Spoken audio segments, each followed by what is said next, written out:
been challenged due to COVID restriction to continue actually the production of statistics and data and indicators that we used to produce for objective reasons, since we were confined in our apartments and we were not allowed to meet other households to conduct surveys.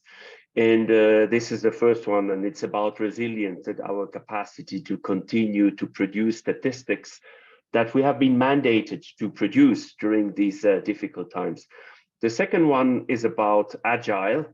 Agile meaning that, of course, during COVID-19, a certain number of economic, social, and environmental phenomena happened, and our users requested from us more information, more data, in order to monitor the impact of COVID-19 on the population and the environment and the economy. But we were, of course, using traditional data sources and not always able to provide the information that were requested. And this is this project. So this project, if I take now the next slide, if I can. Okay, so the UN Development Account 14th tranche, I mean, again, resilient and agile NSS, is the project that actually comes from the trigger of the 75th session of the General Assembly, a call to leverage SDG mechanisms and instruments, including statistics and data. For us, it's the important one, to inform the COVID-19 response and recover recover better.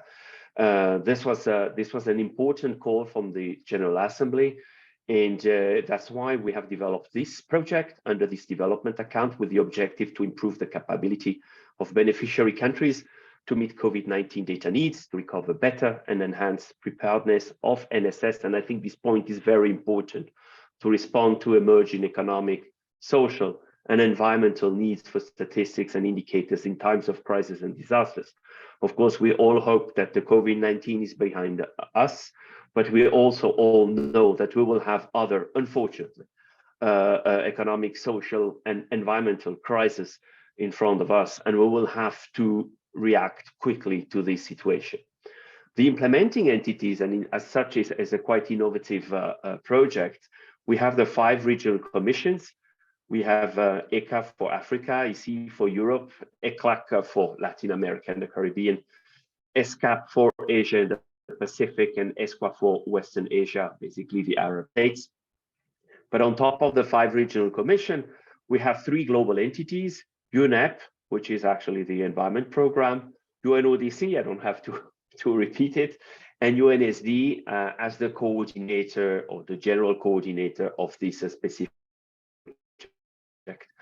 When it comes to the resources, at the moment, they are still limited, but we hope to get more. The initial budget for the year 2022 to 2025 is about 3 million, with possible DA, so development account supplementary funding. We have already requested these fundings, but basically they have told us that we can get maybe a little bit more, but first we have to come with tangible results. But we're also hoping on external funds and support for partner organizations. They can be international one, but also bilateral organizations that are interested in working with us on that project and could support our activities. It can be, of course, XB, so external funding, but it could be also in-kind funding for some in-person events where they could finance a couple of participants, or the logistics of our activities. This development account 14th tranche project is structured around 6 work streams. And these 6 work streams make sense. And let me start first with the statistical domain work streams. We have noticed that in a certain number of domains, actually, the impact of COVID-19 was quite important. For these 4 work streams, we have climate change and disaster-related statistics, which make sense also in preparation of possible future disasters. We had monitoring economic disparities, and we know that in particular with the price increases in different countries, not only for the COVID-19, but also because of the present geopolitical instability that we have in some part of the Eastern Europe. I mean, prices have raised tremendously, and it's very important to measure these price increase within the countries and the way they affect the people in the countries, but also to compare countries. And then we have the one that is concerning us, that is measuring gender and social discrimination, co-facilitated by ESCAP and UNODC. This is an important one because we know that in every crisis of this kind, gender discrimination and violence is increasing. And I think this is really a very important topic to discuss and to support. And then the last one is assessing the impact of the economy on the environment. This is not so much during COVID, but after COVID, I mean, some countries have taken, not countries only, but also individuals have taken decisions on reboosting actually their economic activities at the unit level, firms level, but also in terms of macroeconomic policy, without maybe taking care too much about the impact on the environment. So these are our statistical domain work streams, and we are today working on the work stream 2.3. And on top of that, we have also noticed that there are certain number, I would say, of cross-cutting prerequisites that are important to have in order to support the statistical domain work streams. And we have identified two. The first one is governance, that is facilitated by ECE and UNSD. Governance means coordination, data stewardship, not only within the national statistical system, but also with the entire data community, or what we call also nowadays the national data ecosystem, in a way that there are many data produced by other stakeholders in this data ecosystem. And the idea of flexibility, but also resilience, is to see how we can use, I mean, other data sources in order to become more resilient and more agile. And for that, we need to prepare the governance. So the way we're interacting, partnering, and cooperating with these other entities. And on top of that, of course, there are the more technical aspects of the integration, interoperability of innovative data sources in our production of statistics data and indicators. And this one is co-facilitated by ECA and UNSD, right? So actually 2.3 relies also on 1.1, but also a lot, I would say, on 1.2 on the innovation and innovative data sources and production processes. Now, the project is also not only structured around 6 work streams, but is also structured around 2 levels of interventions. The first one is the multi-country activities, and we're exactly there at the moment. The multi-country activities is actually or part of this multi-country segment of our project. We're going to focus on sub-regional, regional, and sometimes even interregional events and activities, so workshops, e-learning, etc., but also on the development and translation of methodological guidelines, tools, e-learning material, learning material, etc. So this is the first level of the intervention. This first level of intervention has already started and will last until the end of the project, so in 2025. We have also a second level of intervention, and we are just in the middle now of trying to identify 15 target countries out of all our beneficiary countries, for which we will conduct actually specific capacity building activities. And we will start first by establishing a roadmap for each target country with a clear indicator of achievement.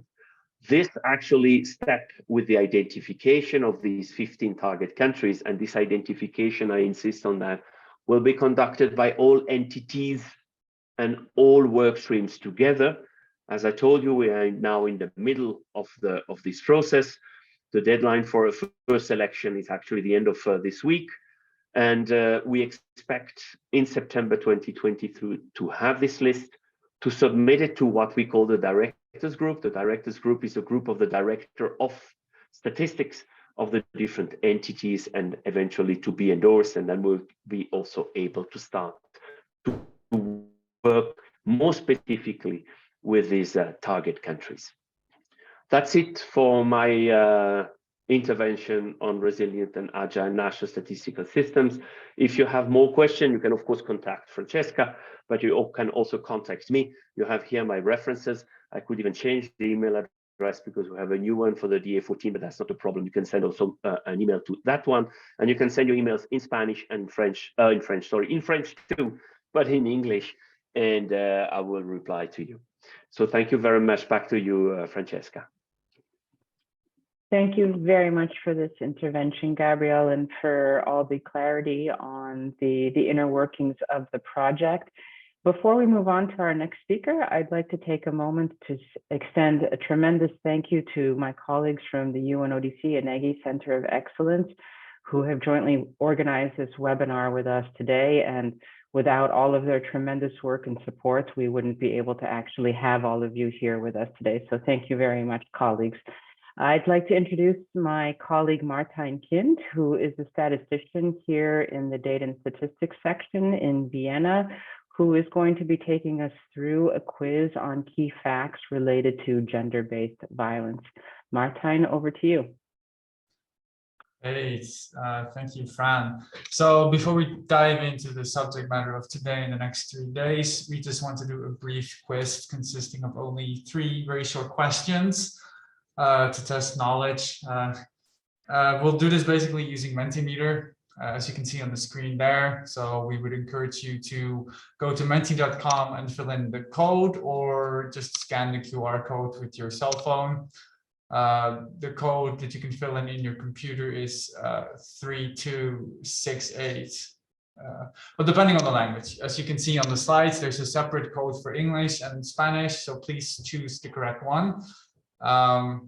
And then we'll just give it a minute for people to enter the different sessions, and then we'll just go through the brief questions. Just to note that the questions are timed, and I think we only have about 30 seconds per question, so it'll be very short. Yes, so we'll just give it a minute. We have about 50 people in total in the session now.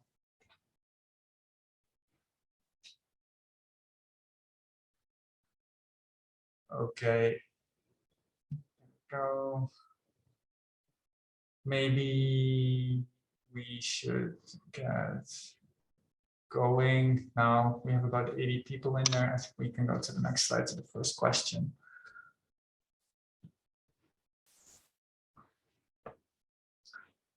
Okay, there is everyone. We have a lot more in the Spanish version, but there we go. We're all there. And then we'll proceed to the first question. So I will read it out as well, but it will of course also be on the screen. What is the global estimated proportion for women aged 15 years and older who have experienced physical and or sexual violence, and we're specifically referring to an experience during their entire lifetimes? You can see different percentages on the screen, the different options. The Spanish version is a little ahead, so we'll have to wait for the English colleagues as well.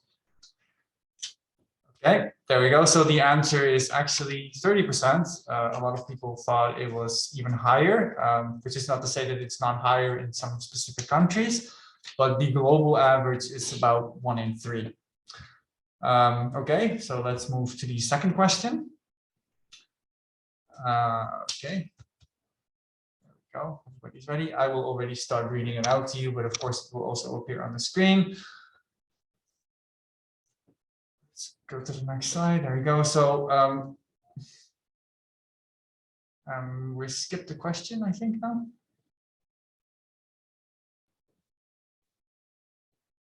There we go. So the second question is, does a national prevalence survey about violence against women capture the killings of women? So some of you may be familiar with prevalence surveys on violence against women. So does that kind of survey, does that kind of tool actually capture the killings of women?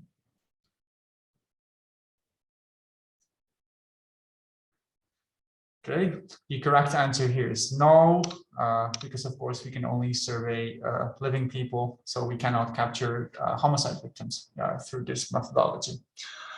Then for the final question,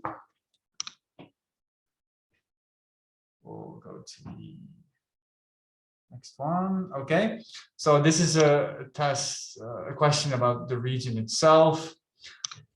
between, I think we don't see it yet, there we go. Between 2010 and 2021, the number of female intimate partner or family-related homicides in the Americas as a whole has either increased, decreased, or did not change.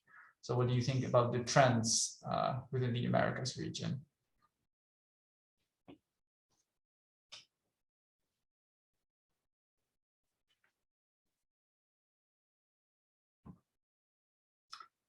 Okay, here everyone is correct. It has increased, but I will note that this is for the Americas as a whole. This is actually driven by North America, and it has actually gone down slightly in South America.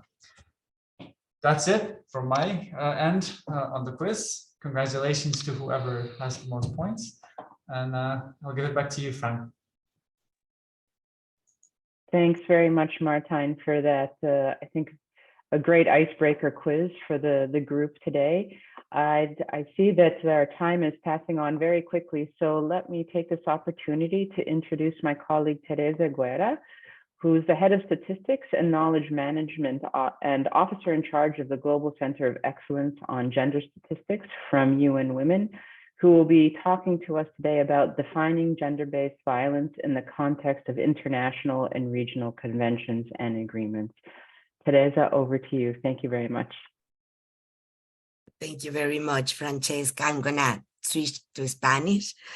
Así que, bueno, quisiera iniciar. So I would like to start by thanking the UNODC and its Excellence Center, and also ICLAC for the invitation to UN Women to participate in this series of webinars, which are very relevant. Good morning, everyone who are in this session.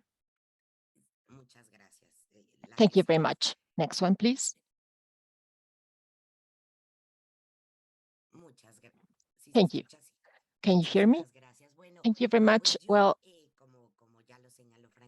as Francesca said, I'm going to talk about what violence against women is and some definitions or facts about this and how it is defined in some international agreements.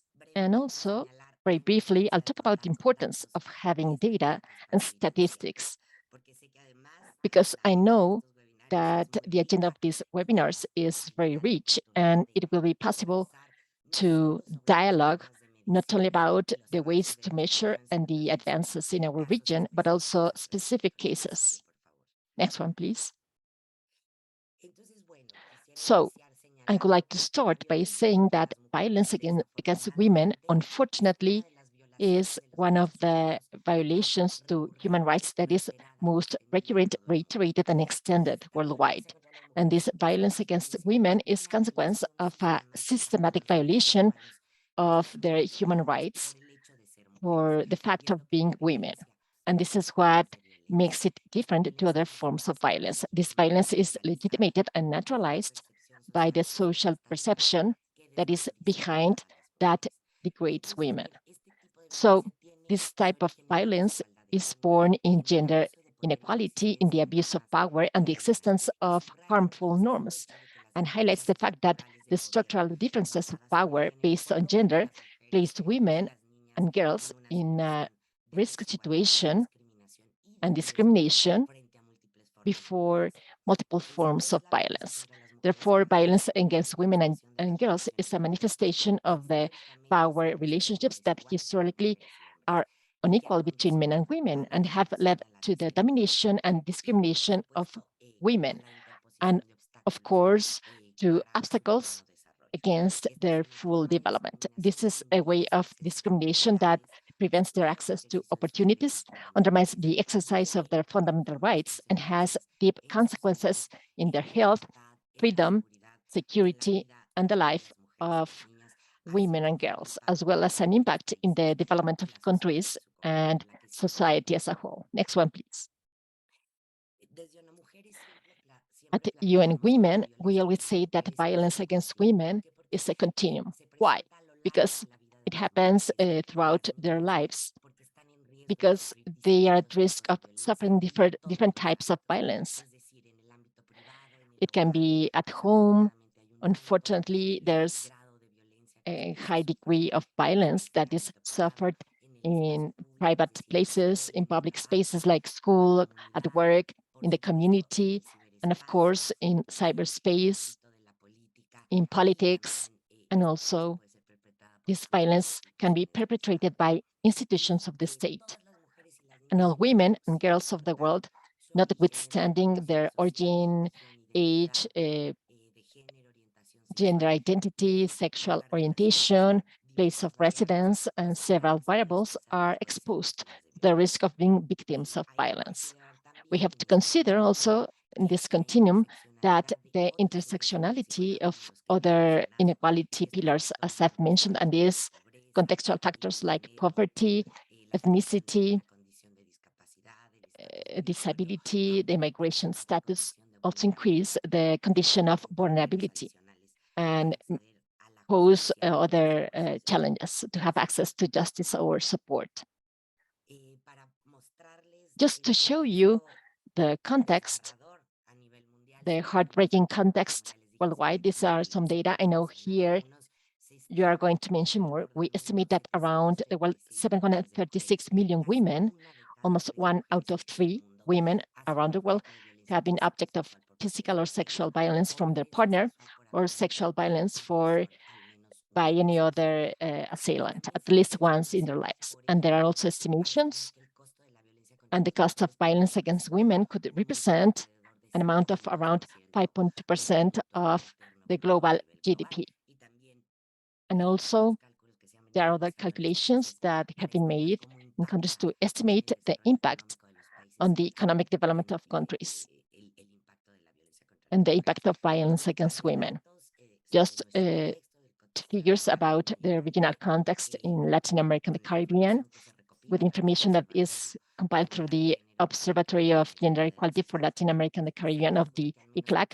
At least 4,267 women were murdered in 2020 due to their gender. This is information from 21 countries of our region. And the World Health Organization calculates that around 30% of women in Latin America have been victims of physical or sexual violence from their partners. Next one, please. Now, with this context in mind and this concern around the world, this has been translated into international agreements and conventions. I'm only going to mention some of them, given their importance.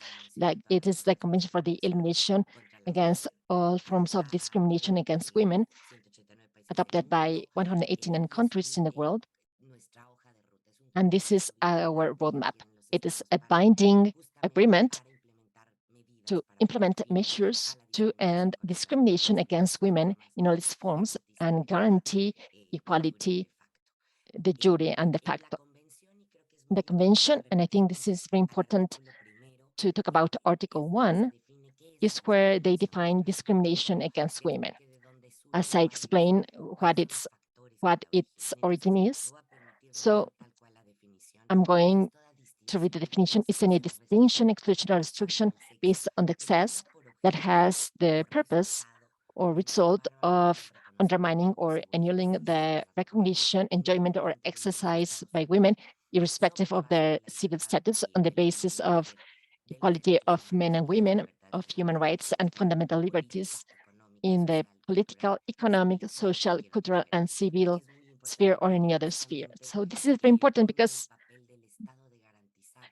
the state should guarantee the security of women and their access to a life free of violence, both privately and publicly. And there's a recommendation 35 of the CEDAW, and recently a recommendation that updates the general recommendation 19. I would like to highlight from this general recommendation 35 the emphasis on the need that the party states coordinate their public policies to prevent it, address it, and sanction it.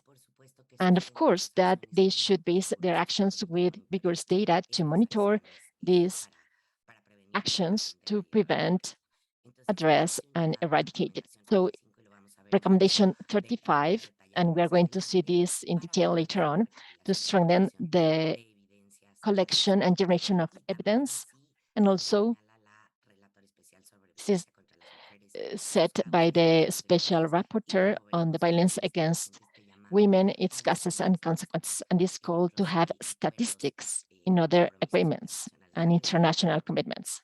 Next one, please. And another agreement, an international conference, is the result of the Fourth World Conference on Women that took place in Beijing in 1995.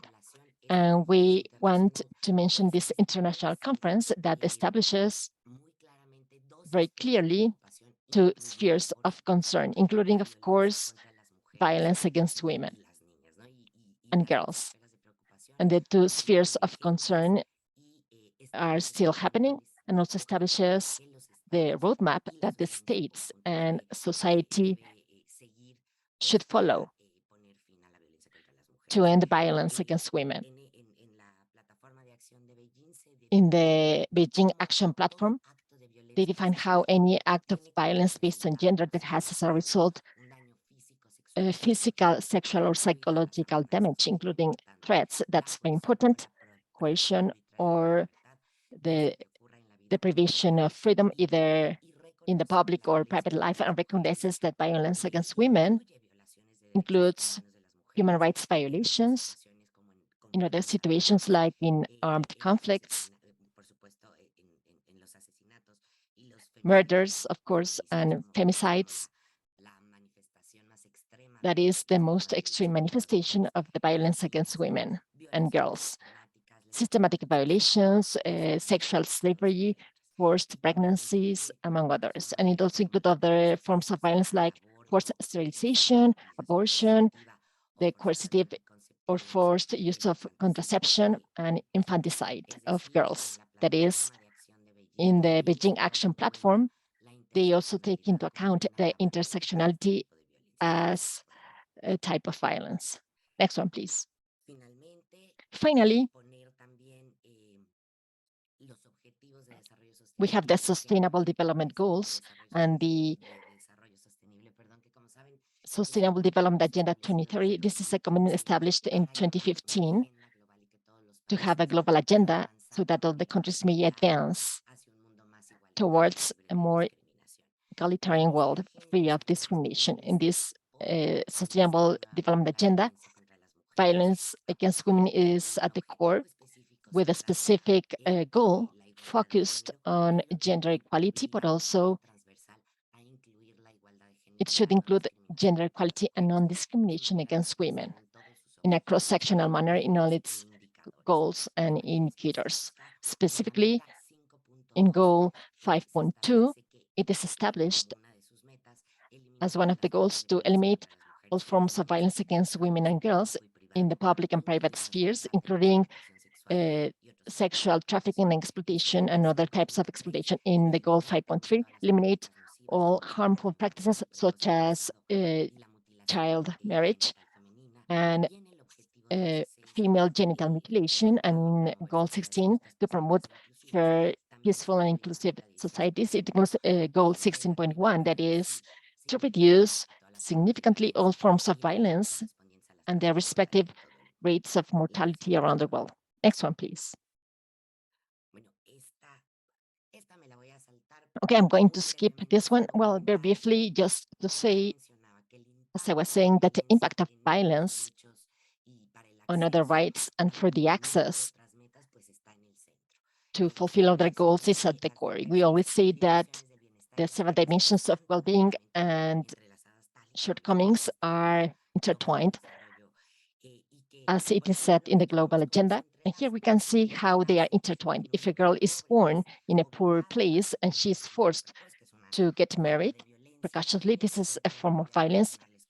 It will be more likely that she drops out of school, and she will have children at an early age, and also will suffer complications during delivery and will be object of violence. So these conditions and discriminations that are intertwined, well, also require measures, comprehensive measures, so that women may enjoy other rights.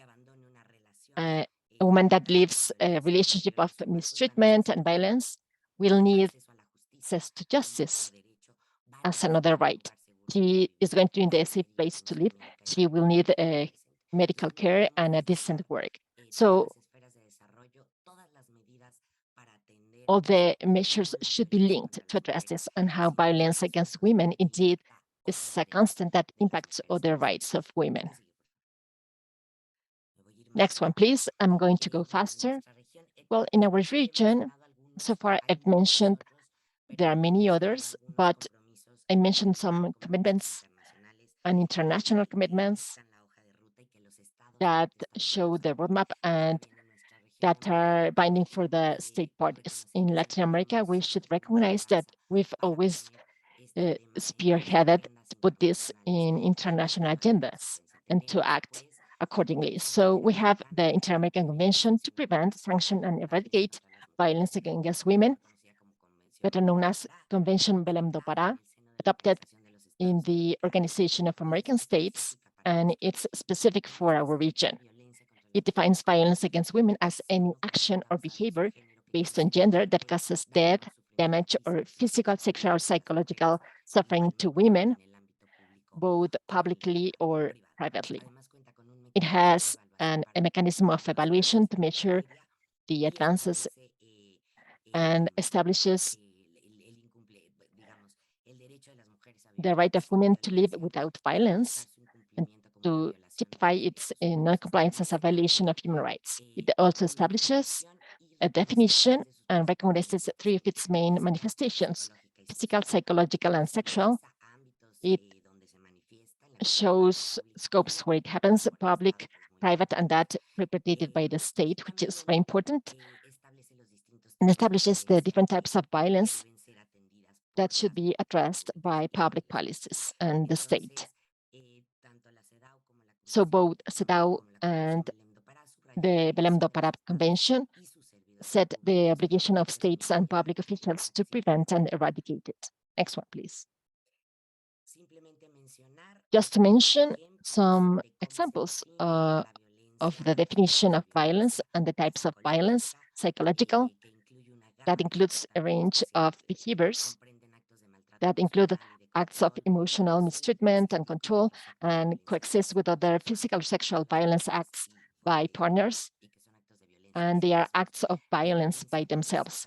Physical violence, which is an act that tries to provoke or provokes pain or physical injuries, and include slapping. Well, I'm not going to read out all these definitions, but they are included in several international agreements. Next one, please. Also, the definition of sexual violence, the definition of economic violence, and other forms and modalities of violence. In the digital realm, obstetric violence, political violence, and also femicide violence, and many other forms. What's important beyond reading the definitions is that these definitions have been adapted to national legislations to name these acts of violence. And not only that, from these national legislations, we've been able to operationalize these concepts and definitions, to have statistical definitions to measure accurately the magnitude, the forms, and follow up them. Next one, please. I've already talked about the definitions in these international agreements, and I was pointing out how in all of them, both in the Beijing Action Platform with the Sustainable Development Goals and the recommendation of the CEDAW, and this is the example I want to highlight, the states are urged to generate data and statistics, collect timely and periodically this data so as to monitor And also in the General Recommendation 35 of CEDAW, it clearly establishes the importance of establishing a system to collect, analyze, and publish periodically statistical data about the number of reports of all forms of violence based against women, including violence exercised through technologies, the number and type of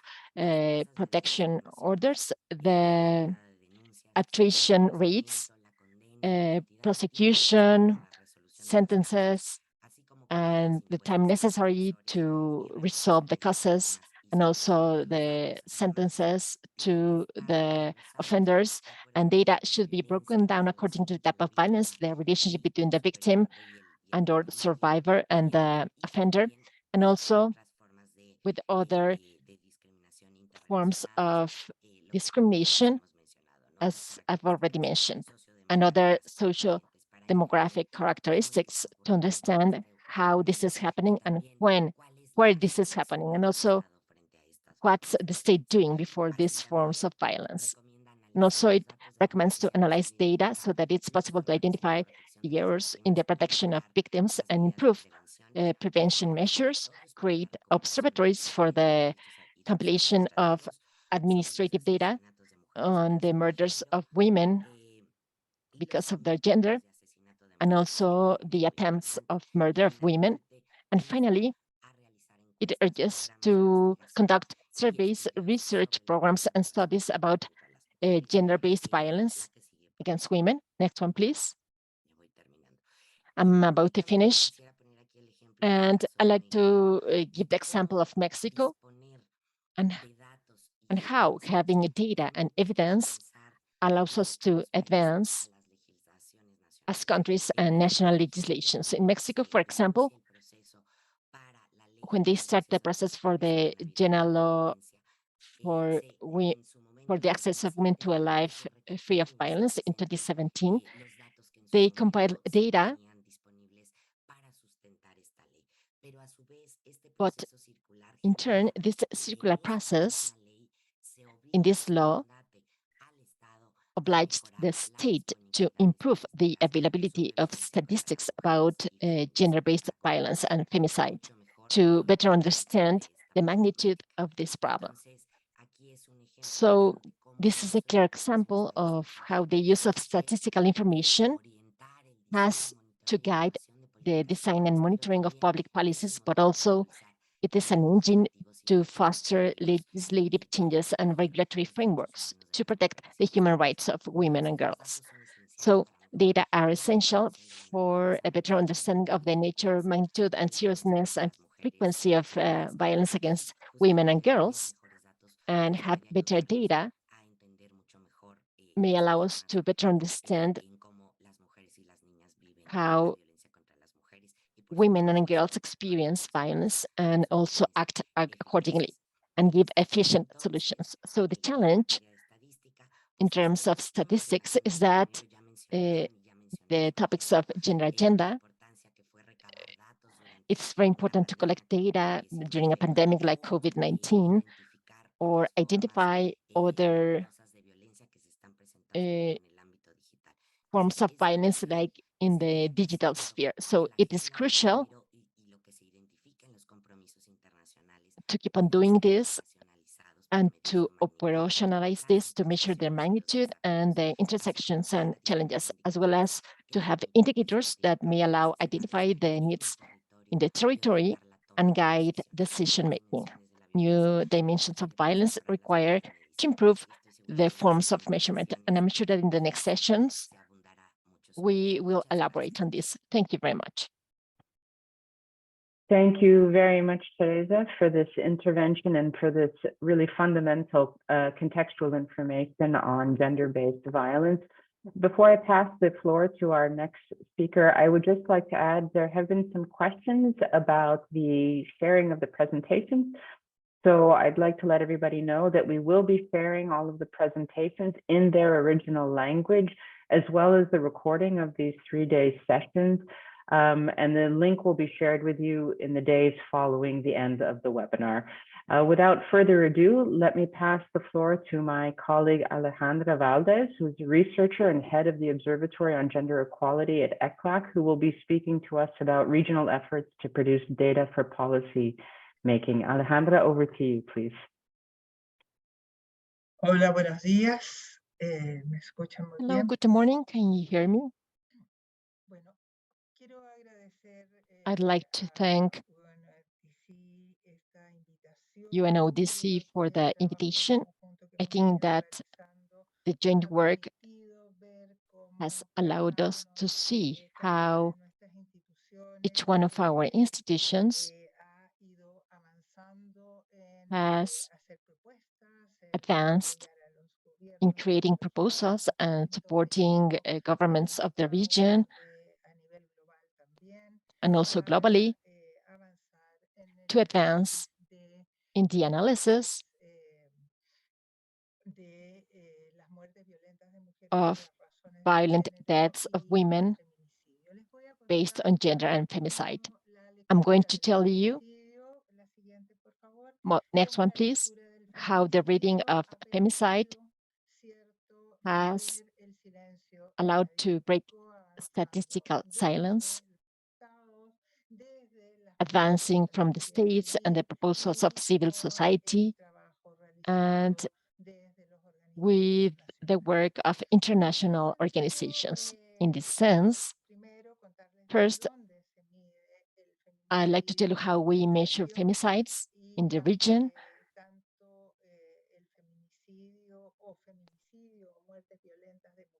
Femicide or violent death of women that are also aggravated homicides in the region.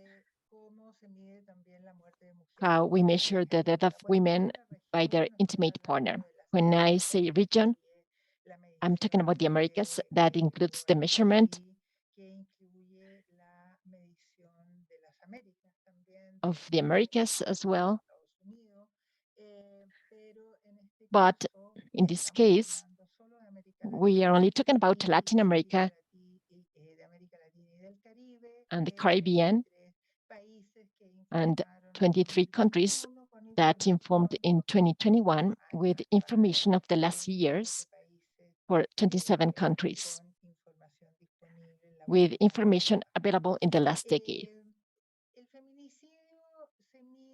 Femicide is measured from a regional agreement that was produced in the Regional Conference on Women in Latin America and the Caribbean in 2017 in the Quito Conference.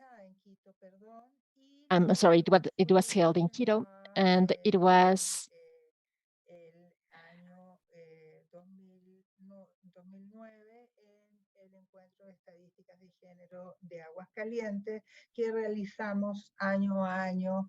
it was countersigned in the gender meeting in Aguascalientes. We did that along with INEGI and the National Institute of Women of Mexico and UN Women.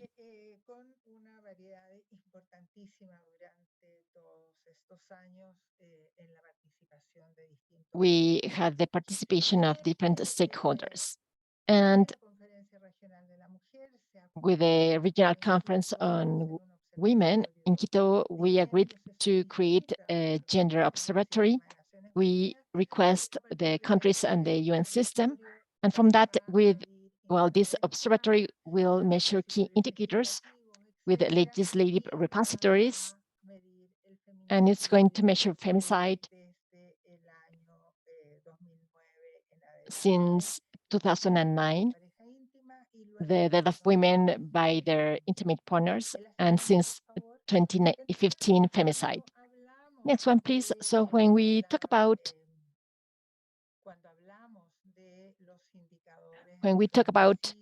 the indicators of femicide and breaking statistical silence, I was saying that this has been made possible by civil society. There are almost 3 decades of advances in the countries of Latin America and the Caribbean on gender-based evidence and regional milestones in the statistical follow-up of femicides are relevant. And on the other hand, there are advances in the construction of information systems on violence against women in several countries. There are public registries of violence for some sectors, and also there are records of femicide. On the other hand, I'm going to talk about the challenges in the construction of information systems and the indicator itself. Next one, please. So this is what I was saying when I was talking about the factors. The work of civil society has pushed, and there have been criminal reforms and the construction of official statistics. It's important to say that, well, this is what happens in different regions, because the civil society organizations start pushing with different initiatives in the decade of 2000 with the construction of data. And nowadays, the states are addressing this. And also there are political pressure and working with the legislative branch and public policies, and also the programs that different countries have in place. Next one, please. So between years 2005 and 2021, the countries have constantly improved their records of femicides. So we have better information year after year. There are femicides that are not registered. We have an official figure, but when you see the data of civil society or follow up the cases in different countries from the UN systems, you realize that there are cases that are not registered, mainly due to administrative records in or their follow-up in Latin America. So there are several cases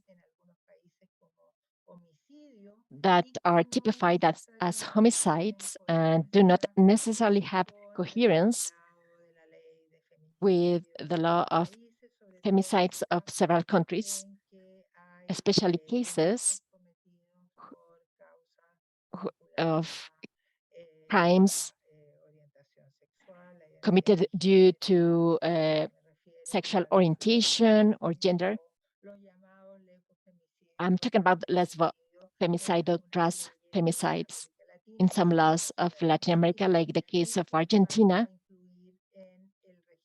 And they, in the registry of 2019, as they are recognized in legislative terms. Chile included femicides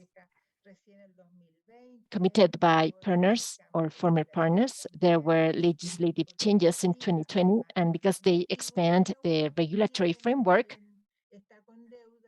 and they haven't fully complied with the law to incorporate those femicides that are committed in the framework of the chapter referring to sexual orientation and gender identity or trans femicide. In the case of Ecuador, it is not registered as femicide.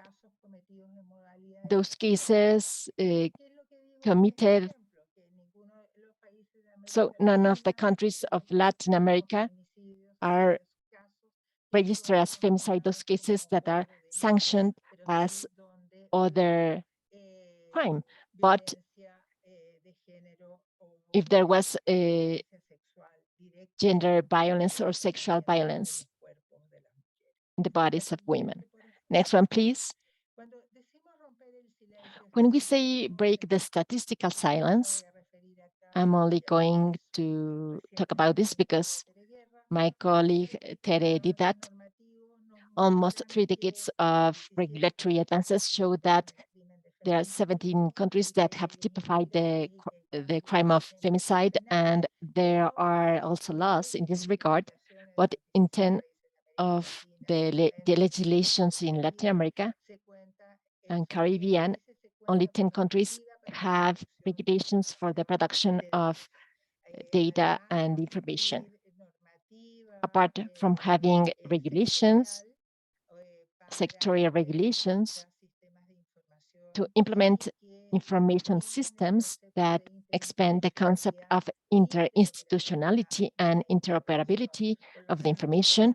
Therefore, it forces countries to take qualitative leaps in the terms of the use of digital technologies to advance in the interoperability of data between institutions, which is a challenge nowadays for most of the countries of Latin America.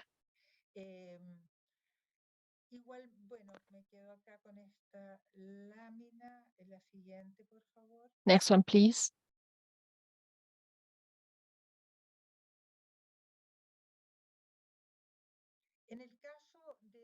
In the case of breaking statistical silence, there are several stakeholders and entities and meetings between the actors of the region to advance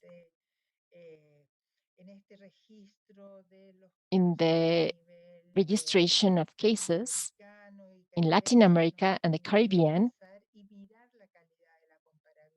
to see the quality of the comparisons. As I was saying, in 2008, there was a conference that took place in Mexico, in this 9th meeting. It was the gender statistics meeting of Latin America and Caribbean. They agreed to prioritize the measurement of the indicator of the death of women perpetrated by their partner or former partner. There were only 3 countries that had legislation about or this in the region, and the crime as such didn't exist in the criminal codes. They started the measurement in 2009, the same year that we started the Gender Equality Observatory, and in 2019, they started the measurement of the regional indicator of femicide for 10 countries during 1 decade. And the inclusion in 2019 of the indicator, it is incorporated as a complementary indicator for the follow-up of the SDG as the rate of femicide or feminicide, and therefore there's participation of Statistical Institute in this process beyond the efforts that some countries have undertaken, since the territory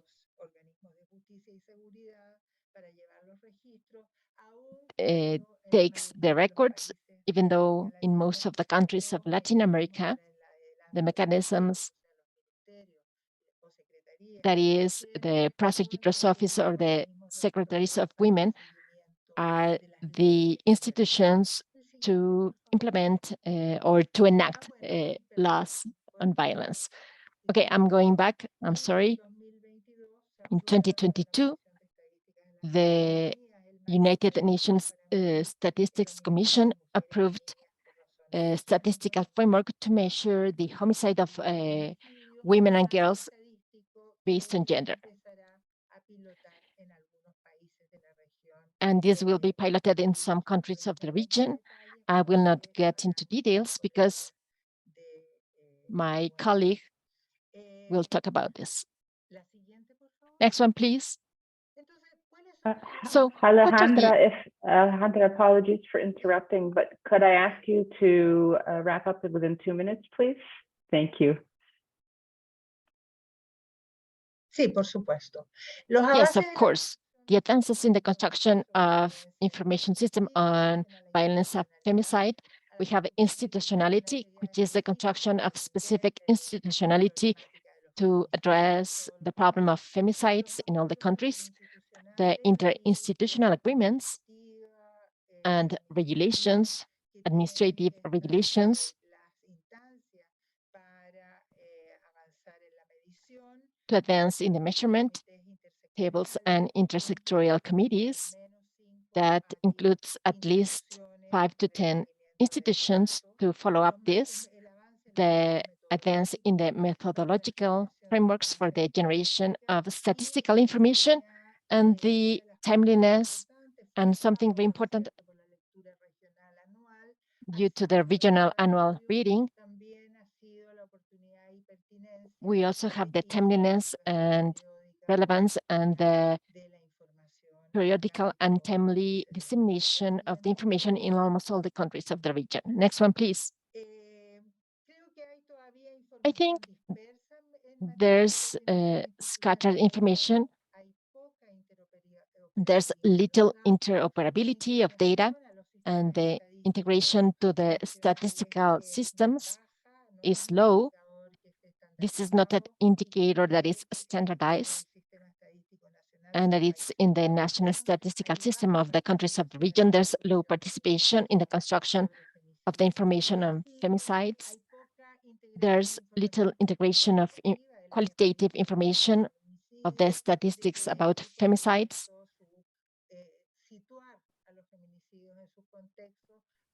And putting femicides in their context is still a huge challenge.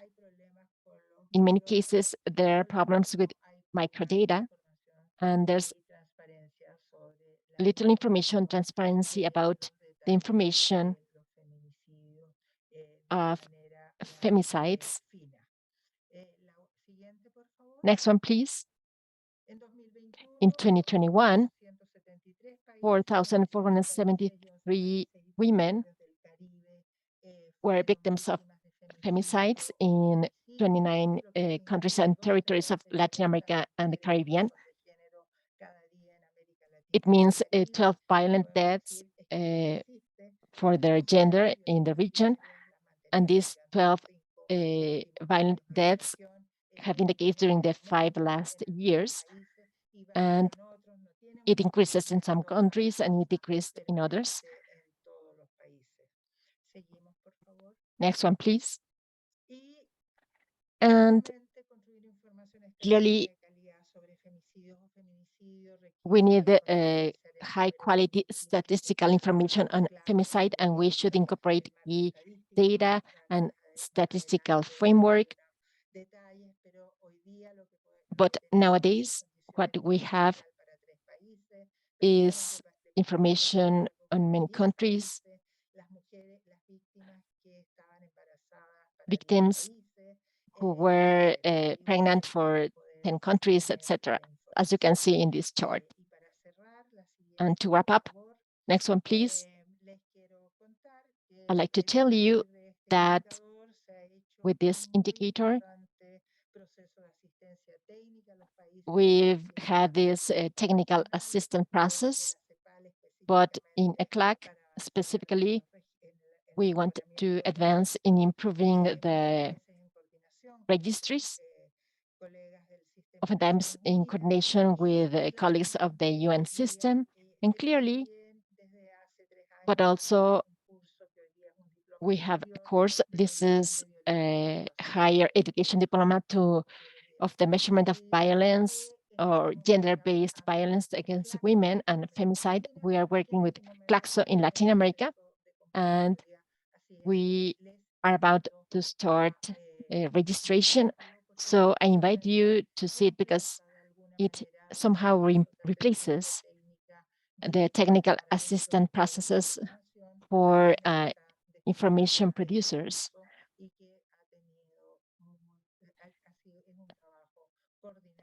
This is a joint work between our institutions in the region,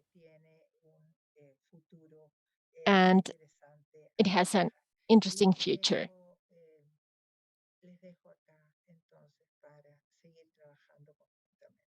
So I hope we may continue working jointly. Thank you very much. Thank you very much for this intervention, Alejandra. It's greatly appreciated by all of us. I'd just like to remind all participants that we will be sharing the presentations after the webinar series. We're running quite behind on our schedule today, so I unfortunately have to ask our last two speakers if they can perhaps try to shorten their intervention by a little bit. We have less than half an hour left in the webinar, and we also need to consider some questions from our participants, which I see are accumulating in the Q&A. So without further ado, let me pass the floor to our colleague Dosia Calderón. I hope I've said your name properly. I apologize.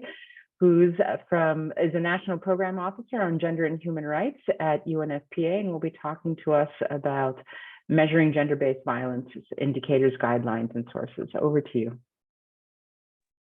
Thank you, Francesca, and you pronounce very well my name. So thank you. I'm doing this presentation on behalf of my colleagues from the UNFPA, the Latin America and the Caribbean office. And I work in UNFPA Mexico, but actually we're bringing this experience that I'm going to share with you to the region, to Latin America and the Caribbean. This is something really new for the region. And as it has been said, globally, violence against women is an urgent public health, it's a human rights issue. And of course, it should be an economic and a public policy priority. But at the same time, reliable, comparable data on violence against women are essential to prevention and response efforts, as it has been said. However, technical capacity for governments, for institutions to collect data about violence against women safely and accurately is still limited. So now I'm going to switch to Spanish because I'm going to share how all this process started, because it started in 2018 in our office, in our regional office in Asia and the Pacific, with the support of the Australian Department of Foreign Affairs, also in coordination and in synergy with the University of Melbourne. We developed this amazing, I will say, initiative that is also known as a No Data. No, UBAW as a violence against women data.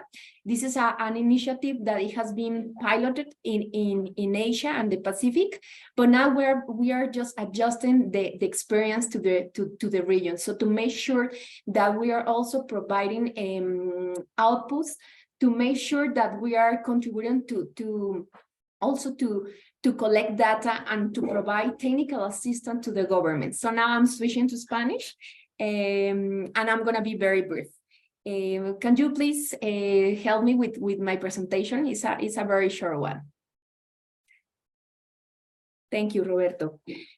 So, bueno, como podemos ver, as we can see, this is an initiative of UNFPA to respond to the increasing demand of data about the prevalence of violence against women. It started in our regional office for Asia and the Pacific, with the support of the Australian Corporation. They have been our partners for many years, and also this is a process that we started with the University of Melbourne, with experts and academicians that, apart from having the knowledge, they have this consciousness on what violence is. As our colleagues from UN Women said, they use international standards, and they basically the NOVO data is an online training program for the construction of capabilities to measure violence against women and generate reliable and comparative data between countries. It's important to mention because we are in a very intensive process where first, as UNFPA, first, we had to define the contents. And now I'm going to explain what we are doing and what we are planning to do in the region, but we would like to give you some context about this initiative, the NOVO data. Of course, it is targeted to institutions that require training on measuring violence against women. And for the region, we know that there are important efforts, like the case of Mexico. We have surveys that are paradigmatic for other countries of the region. We have NVDEM, for example, and we're in this process to adapt it. We are approaching national statistical institutions that have relevant experiences or experiences that we think can be complementary. Next one, please. Thank you very much. In general, no vote data, its main features. It is a self-learning course, and for Asia Pacific, the public officials could do this at their self-pace, and is hosted in the University of Melbourne. And there were two options. The user, the public official, logged in, or there were several in-person sessions. And something that has been strategic and a great source is that it is endorsed by an academic institution. They connect to a website. There you can see it. You can register. It has a knowledge hub with several resources, experiences, and all of us can see what other countries are doing and also learn how they're implementing this initiative of no vote data in other countries. But also something that was very interesting for us is how they made these comparisons. And an added value for us, if you go there, there's a section that talks about the practice community. The practice community, as you might imagine, is a space where all the participants, especially public officials, exchange experiences and lessons learned. We facilitate and moderate the discussion, and we've identified that there's a before, a during, and an after of this course. Of course, we give support. So in this practice community, we try to strengthen what is being learned under this initiative and make adjustments. So it is focused on the measurement of the prevalence of violence against women through surveys. There's a very sound statistical and demographic component, and we think this is an added value, but also when implementing the online course, we are able to make adjustments and also give specialized support to public officials to make these reflections on gender. So next one, please. Thank you. So this is the curriculum of the no vote data. We have 4 modules or topics. It goes from general topics to specific ones. The first module is approaching to the concept of gender and resignifying the gender concept, because something that we saw is that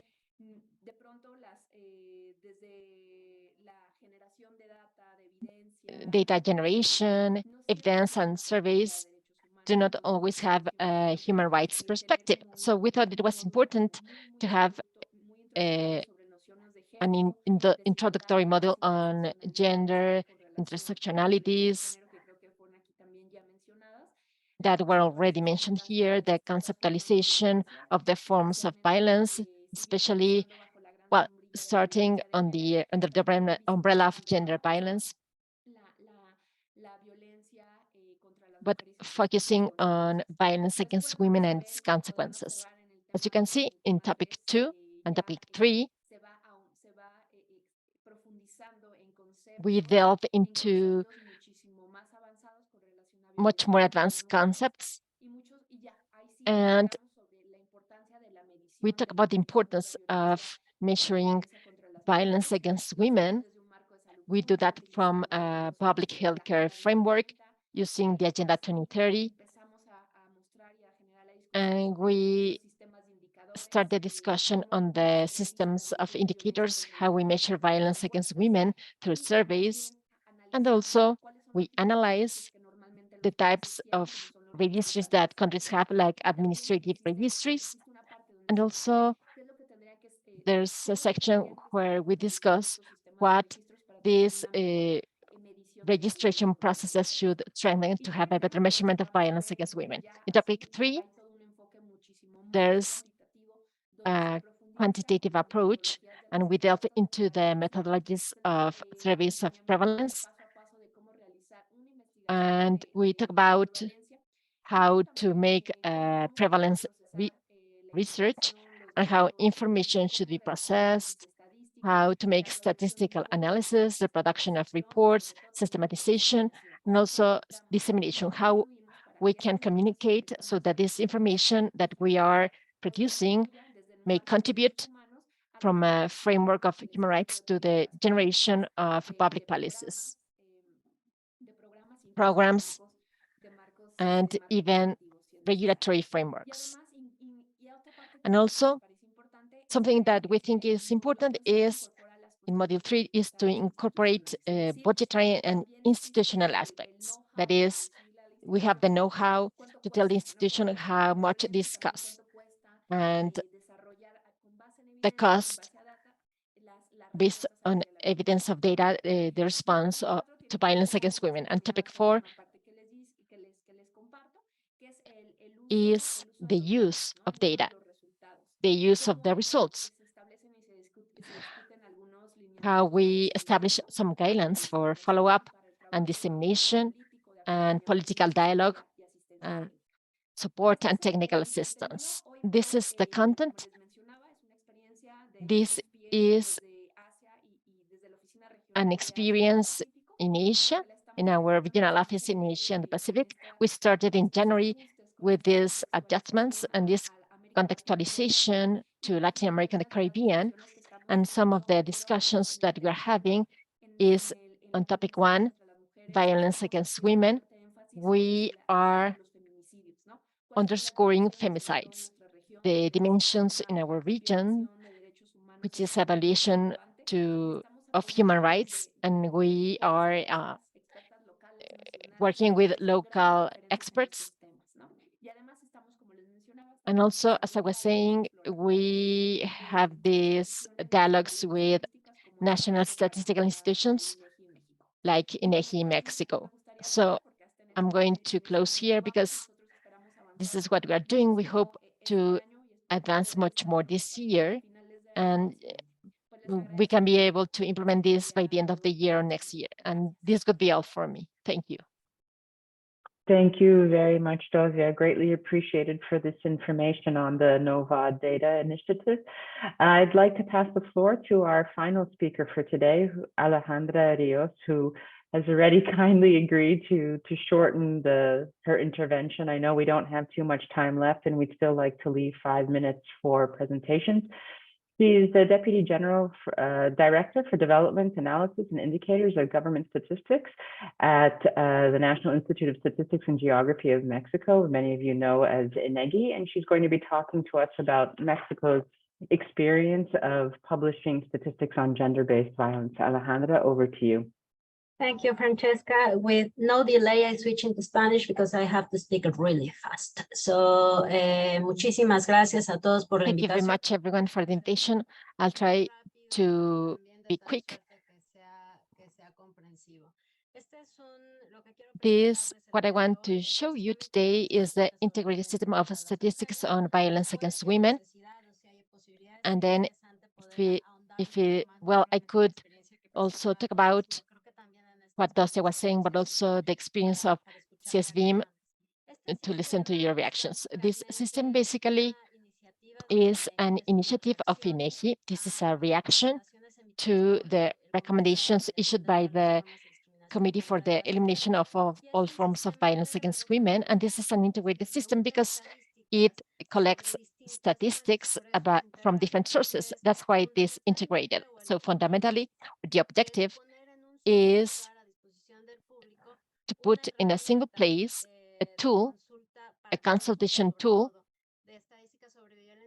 or a tool to of statistics and about violence exercised against women, magnitude, forms, and manifestations. So it is targeted to an open public, not only specialized public, but also public in general. Specialized public can fine-tune the searches, and if someone needs to know something general, has access to this system. In terms of dissemination, we know the relevance of this for journalism and for civil society organizations. Well, INEGI basically has as information sources, surveys, administrative records, and census. INEGI has a national information subsystem, and with that subsystem of information, we have specific census. These are national census of state, municipal, and federal governments, and specific ones, like census of the state penitentiary system. We have information of women who are in jail, and also about prosecution, public prosecutor's office, the process, judges, the judiciary, and also with the National Census on Population and Housing. We can have information about shelters, and this is complemented with surveys, the National Survey on the Dynamic of Relationships in Households that was mentioned by Dosia Calderón. This is a very broad survey, more than 140,000 households. This is one of the largest surveys, and we register not only the forms of violence, but also scopes of violence, and we can also register consequences of violence. So on the screen, you can see this presentation is in Spanish, but if you need it, we can translate it into English. I have 2 minutes left. The CSVIM has 4 thematic modules. One model that is the social, cultural, demographic, and economic context. A second model that is the situation of violence against women. The third model that is damages and consequences of violence. And the third model that is institutional actions for the prevention, attention, action, and eradication of violence against women. As a whole, these 4 modules allow us to have around 283 indicators. As an example, I'm going to go faster. In the social, cultural, demographic, and economic context, we have 89. Situation of violence against women, 96. Damages and consequences of violence against women, 19. In institutional actions, we have 79 indicators. In addition, the CSVIM has some thematic documents or links to some documents. What you can see on the screen is the interface to access CSVIM. In 1 minute, I'm going to present the access to this system. What we are doing now is to improve not only the presentation, but also the access to data, the interface, so that it's more dynamic. So simply, I wanted to show you, this is the website of INEGI, inegi.org.mx. If you go to the query system, what you're going to find is an integrated system of statistics on violence against women.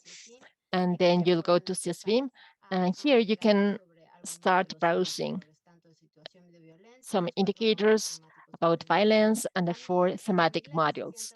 Also in English, if you go to the website in English, it's inegi.org.mx, query systems. And here you are going to find indicator systems, comprehensive system of statistics on violence against women. And you go directly to the system. Without further ado, I thank you, and I'm here in case you have comments, questions, and I hope that when we share the presentation both in English and Spanish is useful for you. Anyway, I'm here to assist you. I'm going to wrap up by thanking these regional spaces that are necessary, and also the need of contributing more to analyzing this phenomenon of violence against women. There's going to be a conference soon about violence against women. It's going to be regional, And I'm going to put the information in the chat. Thank you, Francesca. I'm sorry for speaking so fast. No, Alejandra, thank you very much to you for having compressed so much useful information in such a short period of time, and also for having taken the time to navigate us through the INEGI website so that we know where to access the information. We still have a few minutes left for the questions and answers, so I'm going to pass the floor to my colleague Roberto, who's going to navigate us through some of the questions that have come in through the Q&A and chat. Roberto, over to you. Muchas gracias, Francesca. Y tenemos pocos minutos, así que Thank you very much, Francesca. We have few minutes left, so I would like to ask the speakers to be as brief as possible. Since Tere is helping us, I'm going to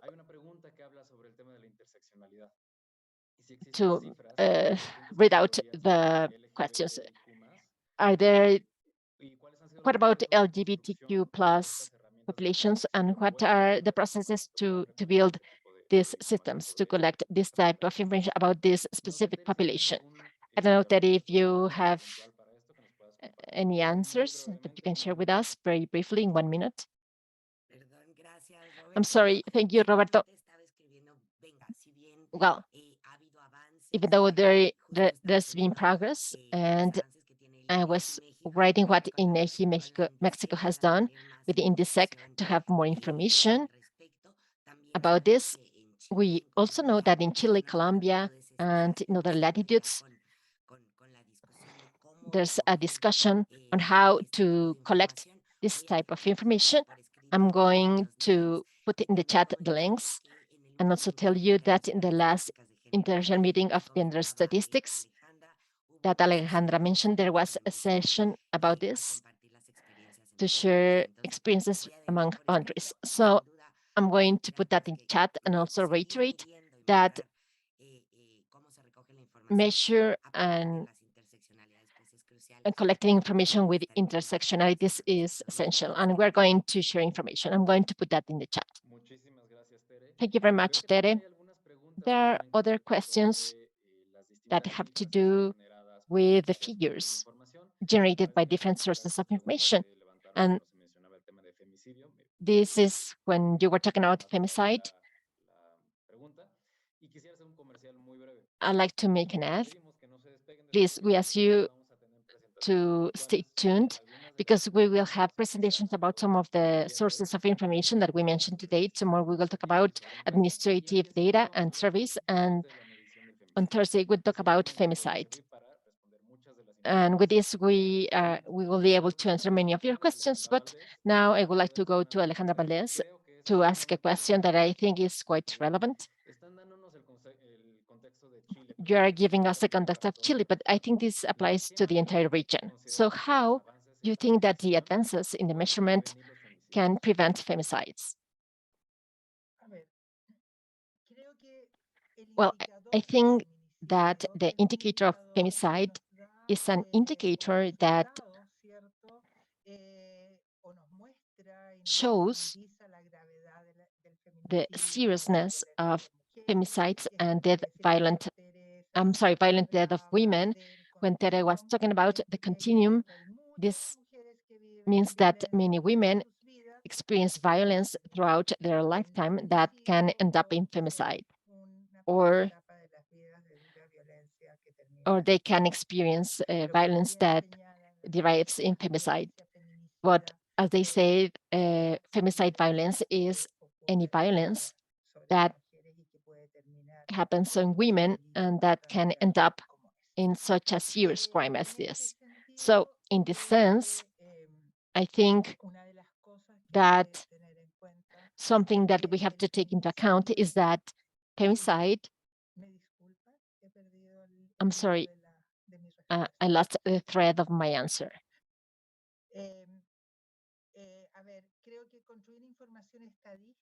I think that building statistical information about femicides requires strengthening the measurement in different aspects. Femicide is measured in the region for different cases. Today, we know how many girls die for femicide in the region. Countries do not inform a lot about the ethnic or racial connection of the victims. So going back, this is an indicator that for me is a pivot that allows us to see what's happening in the countries. For example, in the category of analysis on previous reports or previous crimes in femicide, it's essential to know how the system has not responded or to know what the weaknesses of the system are and what needs to be strengthened for the prevention, the attention of the cases of femicide and the generation of alert systems as part of public policies to face violence. Thank you. Thank you, Alejandra. Well, we're about to finish, but I would like to ask 2 more questions. Please be brief. First for Dosia, because I think this question will benefit all the audience, not only the people who ask this in the Q&A. There's a question about the cost of no-vote data. In a few seconds, can you share with us this? It's free, completely free. It's in English, and as I was telling you, we are contextualizing this for the region. And when we have it ready, if you can support us, Roberto, and your team to disseminate it. But yes, it's completely free. Perfect. Thank you very much. And to wrap up, a final question. We promise you all the questions that went unanswered will be answered in the following webinars. This is a question for Alejandra Ríos.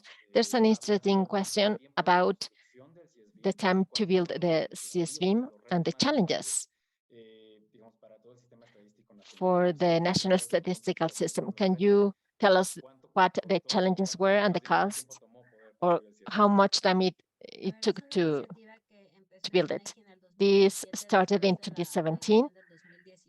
After the edition of 2016, this is an initiative of the General Directorate, the Directorate of Statistics on Violence Against Women. So this is a process of 5 years, and it's still in transition. As I was telling you, we're trying to improve it. Now, what's the cost in terms of pesos? Well, I can tell you now, but we have a permanent team of 4 people. We have 1 department and 3 liaison, an actuary, an expert in demographics, and an expert in analysis. Of course, there's a cost to it, and the work that is doing UNFPA, what Dosia presented, I think it's great because it's necessary, but also it's important to say that we need public resources and experts. There's a willingness, but we need the experts. So there's a calendar in CSVIM. Every month we update certain indicators. There's a cost, but CSVIM, I don't have the information, but I can tell you that there's a team of 4 people every day working on this. So this shows you the characteristics of this system. We plan it to be permanent, of course. I don't know if I answered your question. Yes, thank you very much. So this is a very interesting example. We're going to share this with everyone. I hope this is inspiring for other countries that want to create this type of comprehensive system. Thank you. I think that's all. We go back to you, Fran. Thank you so much, Roberto, and I'm glad that we were able to make some time for these incredibly important questions. And I'd like to say thank you to all of today's speakers, really, for not only dedicating your time, but for your commitment to this topic and for all the information that you've shared today with the participants. We have almost 300 people here with us today. We've gone a little bit over time, and thank you to everyone for your patience. Today, we spoke a little bit about the need for data around gender-based violence, and tomorrow we'll be focusing on monitoring gender-based violence. So we look forward to having you all here again with us tomorrow at the same time, same place, and wishing you all a good rest of the day. Thank you very much.